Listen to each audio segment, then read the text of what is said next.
Leither's One Family by William Haddo. Part 6. The Races. Adapted by Alan Mountford. It's 1746 at the Chalmers residence on Water Street in Leith.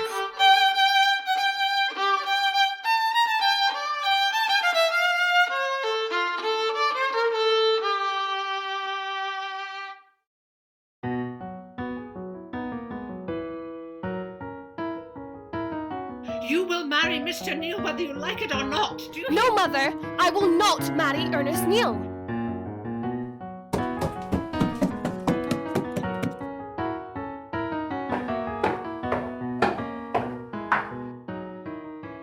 My dearest Lillian, why not? Because he is old, because he is tedious, because he is ugly. Lillian, your father is deeply in debt. That is not my problem. I will not marry Mr. Neil. We are to accompany him and his business associates to the Leith races tomorrow. It will be such fun. Go downstairs and talk to him. He is a complete bore. All he could talk about in the parlour at that awful dinner was the Battle of Culloden. The 16th of April, 1746, is a date that will go down in history. Blah, blah, blah. Oh, Lillian. His sagging jowls, the stink of his hair oil. No, Mother, I will not go down and talk to him. It is your father's wish. I am not a little girl. I am old enough to make my own decisions. Go downstairs and talk to him this instant. He will only be encouraged. You will be courteous to him. That is what young ladies with your breeding do. Well, I won't. Honour thy father and mother. Unless thy father and mother are being ridiculous. Do you want another lesson from your father? Do you even realise how cruel that is? It is for your own good. I wish to choose my own suitors. Why, oh, why are you so difficult? I despair of you. And I despair of you and father. Do you not care about what I want? Tidy your dress is creased. The satin and lace bows, straighten them. The dress is fine. Right, young lady, come with me this minute. No, Mother, I will not. Oh, yes, you will, even if I have to drag you downstairs by the hair of your head. Ouch!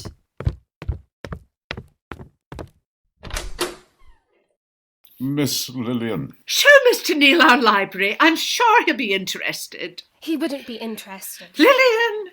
I should love to see the library. Follow me.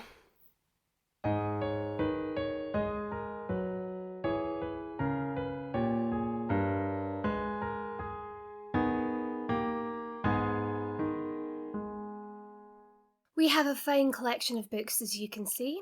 Which ones interest you, Mr. Neil? I'll be frank with you, Miss Lillian. I have admired you for many months, and I now propose that you become my wife. I am a close associate of your father, and he and I have come to an arrangement. As a wealthy man, I can offer you a life of luxury. My company has investments all over town. Not only am I the finest lawyer in Leith, but I have a stake in several shipyards and the new glassworks in Baltic Street. Look, this sapphire was given to me by my mother on her deathbed. It is my most precious possession, but as a token of how much you mean to me, I will give this to you, if you will agree to our engagement. Oh, please, take it. It is beautiful. And very valuable. But no, I will not marry you. Take it back. But what I offer you is much more than this sapphire. If you are my wife, people will respect you. You will be rich beyond your wildest dreams, live in a fine house, supervise the servants, entertain our guests, and, of course, most importantly, bear me my children, service my needs. How impudent of you, sir.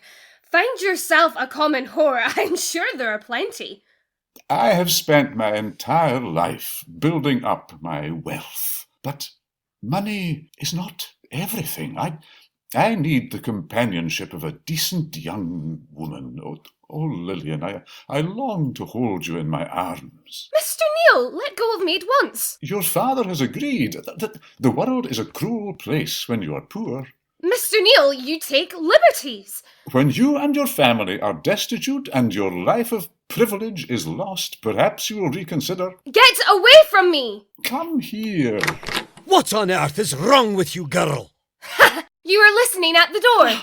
Idiotic child. Surely you don't want an unwilling bride, sir? Now you listen to me, Lillian. A decision has been made. You will marry Mr. Neil. I will not!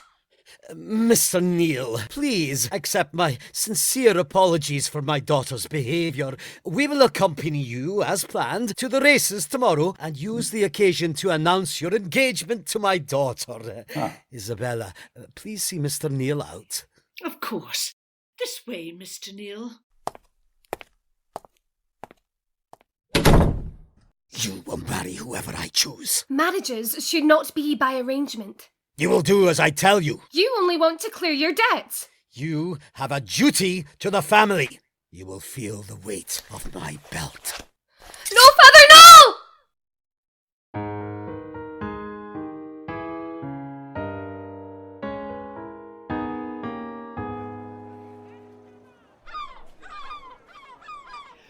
We must make you look your best for Mr. Neil at the races. A bit of lace will offset your patterned silk gown. Now wait here and don't wander off.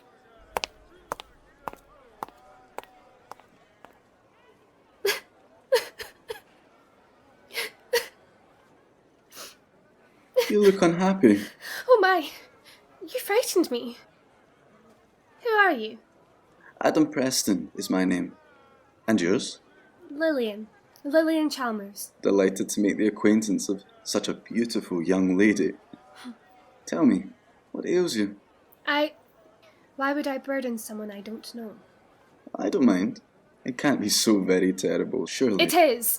Mother's in the haberdasher's choosing my clothes. My father beats me if I don't do as he says. They are trying to marry me off to Ernest Neil, and I detest him and all of his money.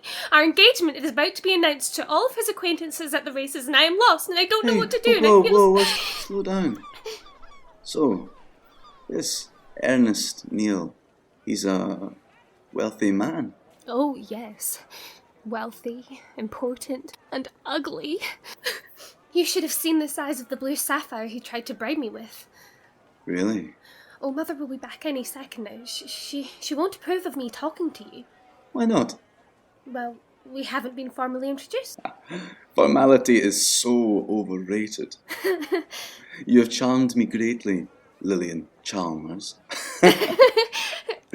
You have charmed me too, Adam Preston. Perhaps it is a little forward, but could we meet again? Well, yes, that would be fine. But your parents? I'll sneak out. They won't notice. I live in Water Street. There's a back lane. Tonight at 10? Perfect. Until then. Look, Lillian, this silk is perfect. What's happened to you, girl? You look positively radiant. Must be the sea air. Let's return home and get you ready for the races. Yes, Mother. You'll wear your red, open-fronted silk gown with cream petticoats over a tight white bodice with turned-back cuffs. Whatever you say. Don't take that tone of voice with me, young lady. You will dress to look your best for Mr. Neil. Your father wishes you to wear his grandmother's silver necklace.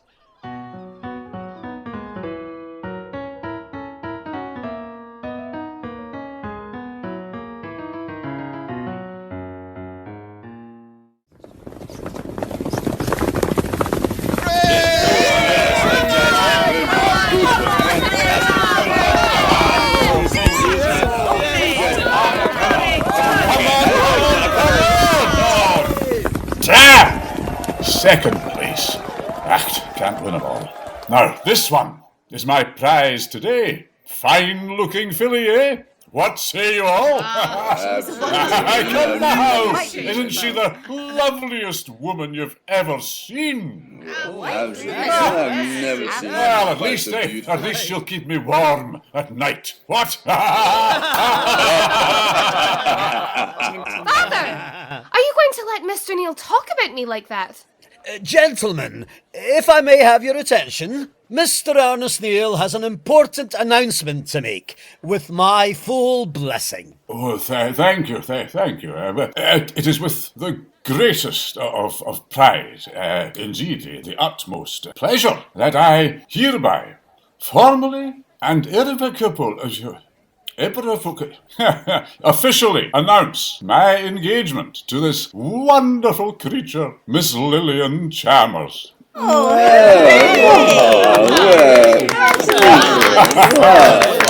you have it. Now, let us seal this occasion with a big, lingering kiss.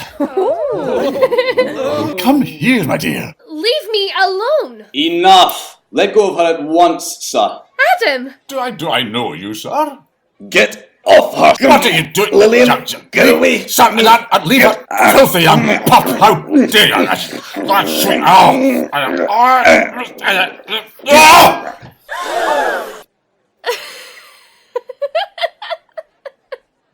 Your wig, Mr. Neal. Oh dear! Oh, thank you so much. Oh, will you stop your giggling, girl? Are you hurt, sir? Oh no, a mere scratch. Adam. Lillian. Oh, Adam. Take me in your arms. Come with me now. Please. Let's run away. Take me away from all this hideousness. We will, I promise. But not now. Tonight at 10 in the alley. The back lane. Right, the back lane. See you then. Lillian, who was that? Oh no! It couldn't have. I don't believe it. No, it's Mr. Neal? Oh no, he can't have. What's the matter? My sapphire! It's gone! And the necklace too. Careless, stupid child. Thief! Stop! Thief! Stop that man! Thief!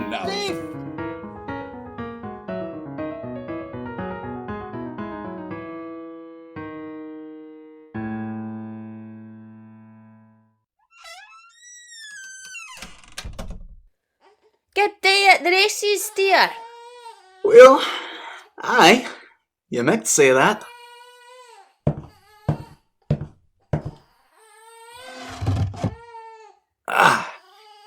Hey, cast your een over this. The genuine article. A gay proper jeweller pockled us some drunken oaf as we tussled over a filly he fancied. Oh, and here's a wee present for you. Real silver. Frae the filly in question. Oh, you're sick a good provider, Adam. To me and our bairns. A fine day's work all in all. Plenty here for us all. And the filly? And what like was she? Oh, quite a bonny lassie, but not as bonny as you, my dear. Not worth running away with.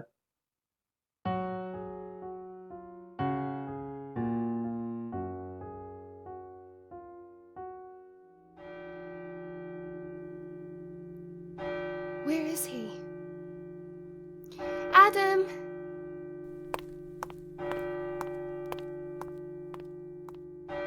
Adam!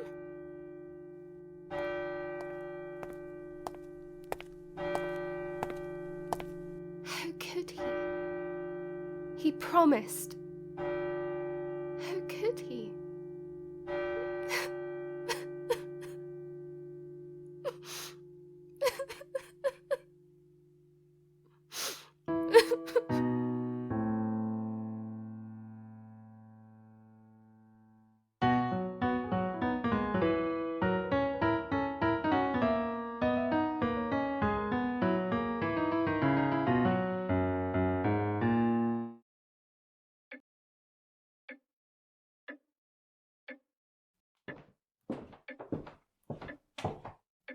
What a beautiful dress, my dear. Why, thank you, Ernest. It's good to be able to buy clothes of my own choosing. Since our wedding, you have been so kind and generous. It is my pleasure, Lillian. How is your father today? The debtor's prison is a foul enough place. He looks ill. The last few months have taken their toll on his health. He pleaded with me. And you still won't permit me to clear his debts? If you want my full favours, Ernest, you must do as I say. Leave him to rot a while. And your mother, how is she? She is not at all suited to life in the workhouse. They must now both regret how badly they treated you. Are you sure you don't want me to help them? Not yet. Time for bed, Ernest. But it's only, Ernest. Oh, yes, indeed.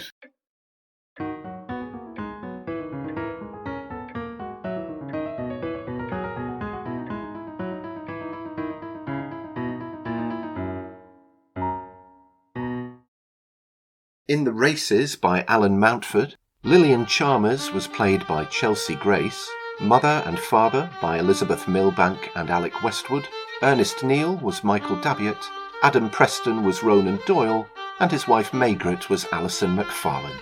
The musicians were Law Patterson and James Bryce.